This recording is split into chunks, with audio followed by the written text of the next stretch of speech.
Good morning, good morning, good morning, and welcome to day 1 of 2 up here in Scotland. You are joining us for a very exciting few days, and we're actually joined by Ben from the Whiskey Diary. You may know his YouTube channel. If you don't, head over there now. We've got some really exciting stuff happening. Not only are we launching our export labels, finally getting the labels put on, but we've also got a couple of new expressions under our Founders Collection coming. We've got a whole new line called the Signature Series, which we're about to launch, and we're doing a few bespoke bottlings for clientele. All up here at the Whiskey Broker. Welcome.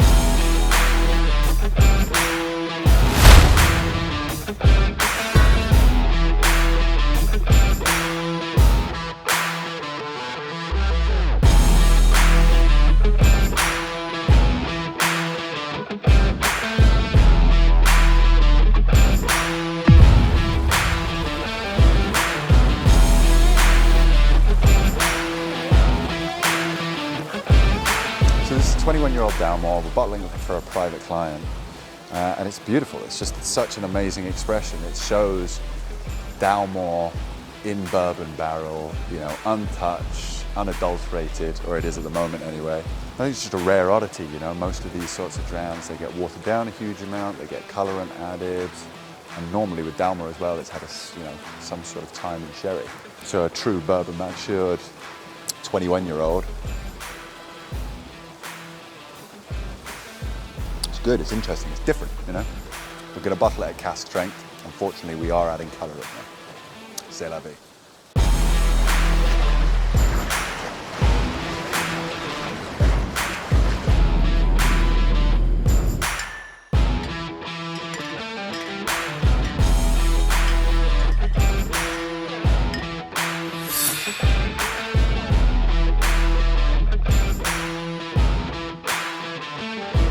Cool, so yeah, we're bottling Glenrothes cask 8750.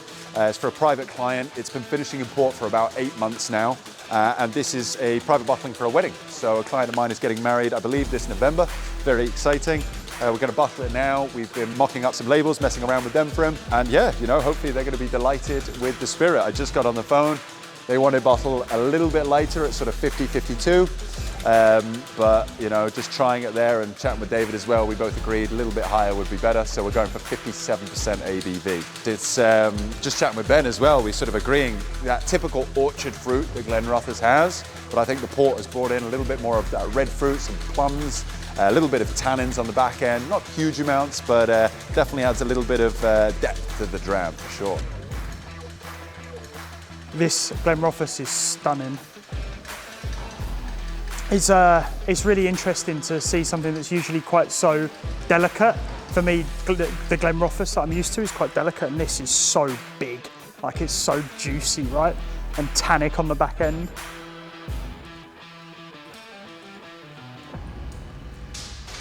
It's exceptional.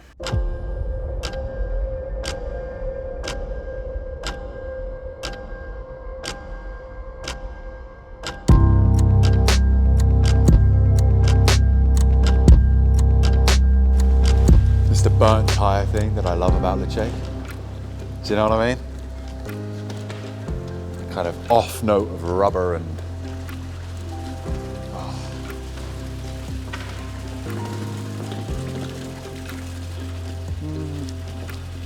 yes. It's that salty, greasy, that's like dead stuff. Yeah. That bright peat. I've been client owned this cask. I've been sort of dealing with his portfolio at large, and I spotted this one early on and was like, look, happy to sort of help you out in selling all these different bits and pieces, but I really like this. So if you don't mind, I'd love to buy it. And yeah, got a sample there. It's probably a year ago now. And then, yeah, another sample a little while ago. I just think exactly how it is. Why fuck with a good thing? So yeah, 14 years old, straight bourbon hogshead. And I'm sure Dave will let us know exactly what strength we're at. I think we're about 57-ish, somewhere in and around that.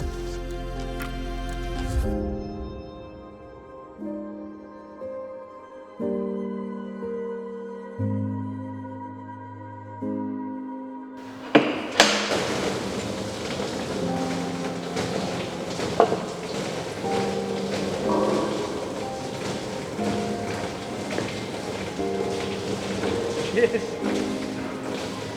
That's insane. That's crazy.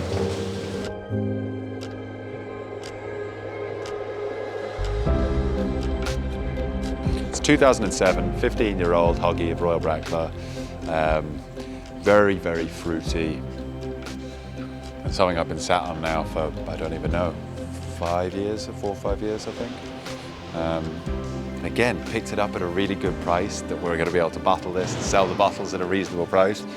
These casks are now going for like 15 grand. You wouldn't be able to do anything with them at 15 now. It's just obscene. So yeah, delighted to have it. I mean, it's one of the gems of the Bacardi lineup. So this is going to be the 15-year-old in our founders collection. So we're doing the 14-year-old Le Chèque and the 15-year-old Royal Brackler. So wedged right in between our Port Charlotte and the Bunner. Yeah, we're basically, this came out of the cask at about 59%. We're just watering it down to 54%, open it up a little bit, you know, really let that sort of orchard fruit sort of breathe. And yeah, hopefully make it a little bit more palatable to the everyman. I do like it at the 59%, but I do think there's a bit more to come out of it. Playing with it at home, I generally add a couple of small teaspoons of water to a decent dram. So I think about 54% should be right.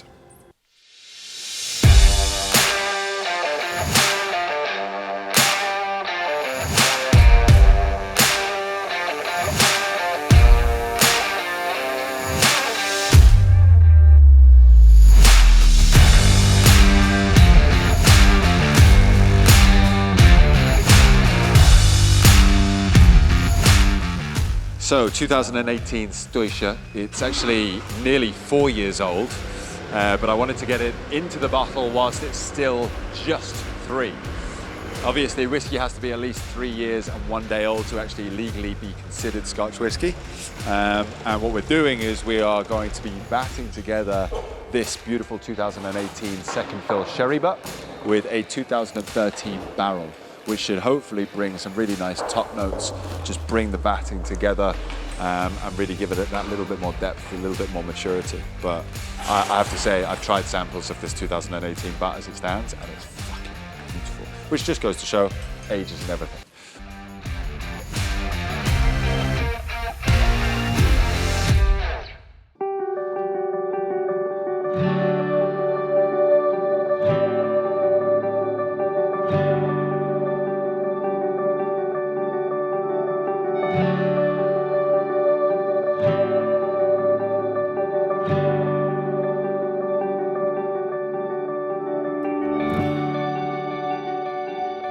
So end of day number 1, actually got a lot more done today than we were anticipating. Also leaving with a sample of the Chèque. So we're going home with Ben and Ian. We're going to film another podcast, which is great.